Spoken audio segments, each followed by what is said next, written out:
उद्धव ठाकरेंवरती कधीच बोललो नाही आणि बोलणारही नाही असं आष्टीकरांनी म्हटलंय। सर्वांच्या हितासाठी शिवसेनेत जाण्याचा निर्णय घेतल्याचं नागेश पाटील आष्टीकरांनी स्पष्ट केलंय। बोलण्यासाठी आपल्या सोबत आहे ते नागेश पाटील आष्टीकर। खरं तर गद्दार म्हणून हिणवलं जाते, खोके म्हणून हिणवलं जाते, ह्या सगळ्यांना उत्तर काय असणार आहे? नाही, मी आपल्या माध्यमातून हमेशा सांगत आलोय, आजही सांगतोय की कोणी लोक असे, कोणी लोक तसे म्हणणारच आहेत।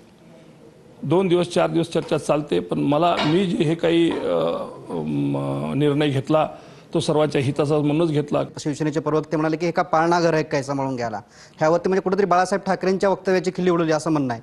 नाही, मी ते मोठ्या माणसाच्या याच्यावर मी काही कमेंट करणार नाही आहे। मी एवढा मोठा माणूस नाही आहे आणि उद्धव साहेबावर तर मी मुळीच कधीच काही बोललो नाही आणि पुढे बोलणार नाही।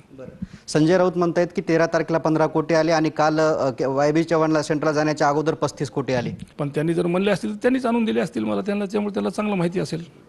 आपण जर बघितलं तर तुम्हाला या लोकसभेमध्ये निधी जे आहे ते एकूण किती आलेला आहे? 19 कोटी रुपयांचा निधी आल्याचं बोलत, नेमकी याची सत्यता काय आहे? 5 कोटी तर आत्ता काल परवाच माझ्या याच्यामध्ये जमा झालेले आहेत आणि गेल्या 2 महिन्यापासून ते पोर्टलच चालू नाही आहे, त्यामुळे बरीचशी निधी काम रखडलेले आहेत। ताई साहेबांचं निधन झालं त्यावेळेस तुम्हाला ते भेटायला नव्हते, तुम्हाला वाढदिवसा दिवशी फोन केला होता, असे अनेक कारणं जे आहेत आता सोशल मीडियावरती येत आहेत, तर तुम्हाला काय म्हणायचं यावर?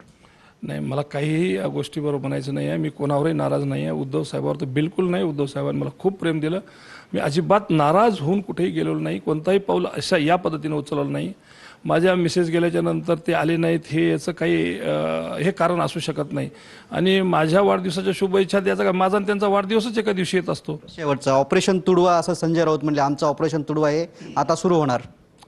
सुरू झाला तर पुढं बघू, पण मी आपल्या माध्यमातून सुद्धा सांगितलेलं आहे की असंविधानिक पद्धतीने कोणी वागू नये, वागल्यास त्याला जसं तसं उत्तर देईल। 20-25 माणसांनी मला काळे झेंडे दाखवायचा प्रयत्न केला आणि जर खरोखरच जर भिडले असते तिथं तर काय झालं असतं हे त्यांनाही लक्षात नेमकं काय झालं असतं, काय गेलं असतं, काय कोण कोणाला तुडीला असतं बघितलं असतं।